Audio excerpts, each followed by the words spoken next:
നമുക്ക് ഈജിപ്തിലോട്ടൊരു പോക്ക് പോവാം. അത് വെറും പോക്കല്ല, ഫിർഔനിൻ്റെ കാലത്തേക്ക് നിങ്ങൾ റെഡിയാവുക.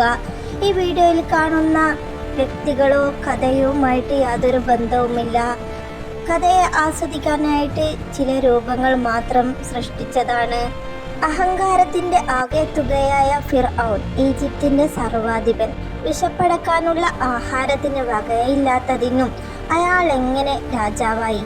അത് അറിയുന്നത് നിങ്ങൾ ഞെട്ടും. അത് വിവരിക്കുന്നതിന് മുമ്പ് അല്പം മുൻ ചരിത്രം മനസ്സിലാക്കേണ്ടിയിരിക്കുന്നു. ഇന്ന് ഈജിപ്ത് എന്ന പേരിൽ അറിയപ്പെടുന്ന മിസ്ർ രാജ്യത്താണ് സംഭവം നടക്കുന്നത്.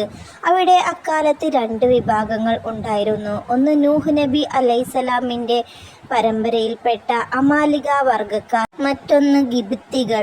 യൂസുഫ് നബി അലൈഹിസ്സലാമിൻ്റെ കാലത്ത് ഈജിപ്ത് ഭരിച്ചിരുന്ന റയ്യാനുബ്നുൽ വലീദ് ഗിബ്തി വർഗക്കാരനായിരുന്നു. റയ്യാനിൻ്റെ സന്തതികളിൽപ്പെട്ട ഒരു രാജാവിൻ്റെ ഭരണകാലത്ത് ഈജിപ്തിൽ ഒരു ചെറുപ്പക്കാരൻ എത്തി.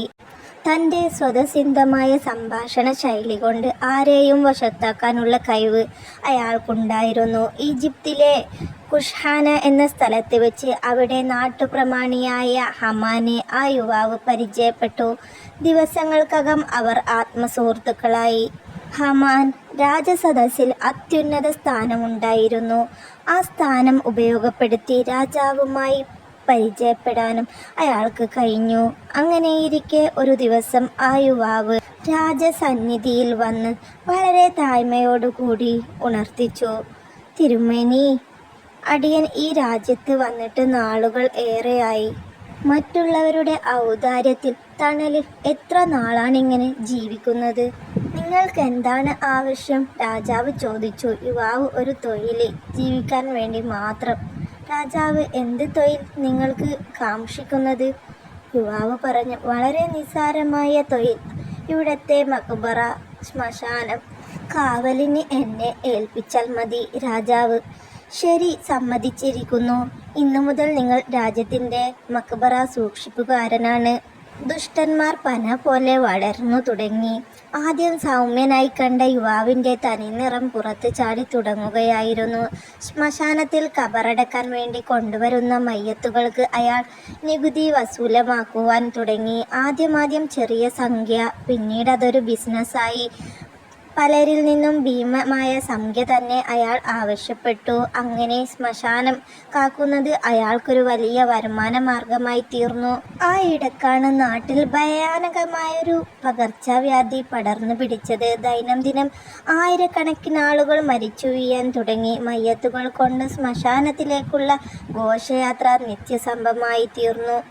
ശ്മശാന സൂക്ഷിപ്പുകാരൻ ആ അവസരം ശരിക്കും മുതലെടുത്തു. ആളും തരവും നോക്കി മയ്യത്ത് മറവ് ചെയ്യുന്നതിന് അയാൾ നികുതി വസൂൽ ചെയ്തു. അയാളുടെ ദിവസ വരുമാനം 10,000 കണക്കിലായി ഉയർന്നു. ഈ പകർച്ചവ്യാധിയുടെ വിളയാട്ടം അവസാനിപ്പിച്ചപ്പോഴേക്കും അയാൾ കോടീശ്വരനായി തീർന്നു. ഇഷ്ടം പോലെ സമ്പത്തായി.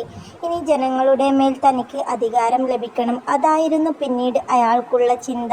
ഊണിലും ഉറക്കത്തിലും ആ സൂത്രശാലി അതിനുള്ള മാർഗങ്ങൾ അന്വേഷിച്ചു നിന്നു. അതിനുവേണ്ടി അയാൾ പണം കോരിച്ചൊരിഞ്ഞു. പണത്തിന് മീതെ പരുന്തും പറക്കുകയില്ല എന്ന പഴമൊഴി അന്വർത്ഥമാക്കുകയാണ്. അയാളുടെ ജനസ്വാധീനം വർദ്ധിക്കാൻ തുടങ്ങി. രാജാവിനും അയാളെ കാര്യമായി. ഇന്നും പണമാണല്ലോ മനുഷ്യനെ വലിയവനും ചെറിയവനുമാക്കുന്നത്. പണമുണ്ടെങ്കിൽ മറ്റെല്ലാം സ്ഥാനമാനങ്ങളും പിറകെ വന്നു ചേരും. അന്നത്തെ അവസ്ഥയും അത് വിപരീതമായിരുന്നില്ല. അയാളെക്കുറിച്ച് എന്ത് അവലാതി പറഞ്ഞിട്ടും രാജാവ് അത് മുഖവിലെടുക്കുക ചെയ്തുമില്ല. അത്ര കണ്ട് രാജാവിന് അയാളിൽ മതിപ്പുളവായി കഴിഞ്ഞിരുന്നു. കരുത്തനും തൻ്റെടിയുമെന്ന് രാജാവിന് അയാളെക്കുറിച്ച് ധാരണയുണ്ടായി. താമസം വിന അയാളെ പട്ടാള മേധാവിനായി തിരഞ്ഞെടുത്തു. പട്ടാളവും കൂടി അധീനതയിലായപ്പോൾ അയാളുടെ അഹങ്കാരം പിന്നെ പറയേണ്ടതുമല്ലല്ലോ. എന്ത് തോന്നിവാസവും ചെയ്യാൻ മടിക്കാത്ത ദുഷ്ടന്മാർ പന പോലെ വളരുമെന്ന ചൊല്ലി യാഥാർത്ഥ്യമാക്കിക്കൊണ്ട് അയാൾ വളർന്നു ഈജിപ്തിലെ രാജാധികാരത്തോളം. കാലക്രമേണ രാജാവും മന്ത്രിയും മറ്റു ഉദ്യോഗസ്ഥ വൃന്ദവും നമ്മുടെ യുവാവിൻ്റെ കളിപ്പാവകളായി മാറി. അയാൾ പറയുന്നതനുസരിച്ച് ഭരണചക്രം തിരിഞ്ഞു. തൊട്ടതിനും പിടിച്ചതിനുമെല്ലാം നികുതി. പ്രജകൾ ആകെ വലഞ്ഞു. അവർ അസംതൃപ്തരായി. പക്ഷേ തിരുവായ്ക്കെതിർ വായില്ലെന്ന രാജനീതി അവരുടെ വായ് അടക്കിക്കളഞ്ഞു. അവസാനകാലം ജനങ്ങൾ വെറുപ്പിനും ശാപത്തിനും ഇരയായി. ആ രാജാവ് മരിച്ചു. ഇതു തന്നെ തക്കം എന്നു കരുതി യുവാവ് പ്രധാനമന്ത്രിയെയും ഉദ്യോഗസ്ഥന്മാർ മുഖേനയും തൻ്റെ പ്രലോഭനങ്ങളിൽ മയക്കി സ്വയം രാജാവായി. ഈജിപ്തിൻ്റെ പുതിയ രാജാവ് അയാളായിരുന്നു ഫിർഔൻ. രാജാവായ ഫിർഔൻ അതുവരെ കണ്ടതിൻ്റെ 10 മടങ്ങ് ദുഷ്ടനായി തീർന്നു. രൂപം പ്രാപിച്ചു. അയാളെ വിശ്വസിച്ചുകൊണ്ട് ഭരണത്തിലേറ്റിയ മന്ത്രിയെയും ഉദ്യോഗസ്ഥന്മാരെ പോലും തഴഞ്ഞു. പ്രധാനമന്ത്രിയെ നീക്കി പകരം ഈജിപ്തിലെ തൻ്റെ ആദ്യ സഹായിയായ ഹമാനെ പ്രധാനമന്ത്രിയാക്കി. തനിക്കതീതമായി ഭൂമിയിൽ ഒന്നുമുണ്ടാകരുത്. ഫിർഔൻ അഹങ്കാരം അത്രത്തോളം വളർച്ച പ്രാപിച്ചു. രാജ്യത്തുള്ളവരെല്ലാം തൻ്റെ വരുതിക്കുള്ളിൽ ജീവിക്കണം, തന്നെ അനുസരിച്ചാൽ മാത്രം പോരാ, ആരാധിക്കണം എന്ന് വരെ അയാൾ ശഠിച്ചു. അന റബ്ബുകുമുൽ അഹ്ല, ഞാനാണ് നിങ്ങളുടെ വലിയ റബ്ബ് എന്നുപോലും അയാൾ പറഞ്ഞു കഴിഞ്ഞു. മൂഢരും ഉദരപൂർണം മാത്രം ജീവിത ലക്ഷ്യമാക്കിയവരും രാജാവിനെ അന്ധമായി അനുസരിച്ചു. എന്നാൽ ബനൂ ഇസ്രാഈലുകാർ അതിനു തയ്യാറായില്ല. അല്ലാഹു സുബ്ഹാനഹു തആലയുടെ പ്രവാചകനായിരുന്ന യഅ്കൂബ് നബി അലൈഹിസ്സലാമിന് ഇസ്രായേൽ എന്നൊരു പേര് കൂടിയുണ്ടായിരുന്നു. യഅ്കൂബ് നബി അലൈഹിസ്സലാമിൻ്റെ സന്തതികളെയാണ് ബനൂ ഇസ്രായേൽ എന്ന് വിളിച്ചു വരുന്നത്.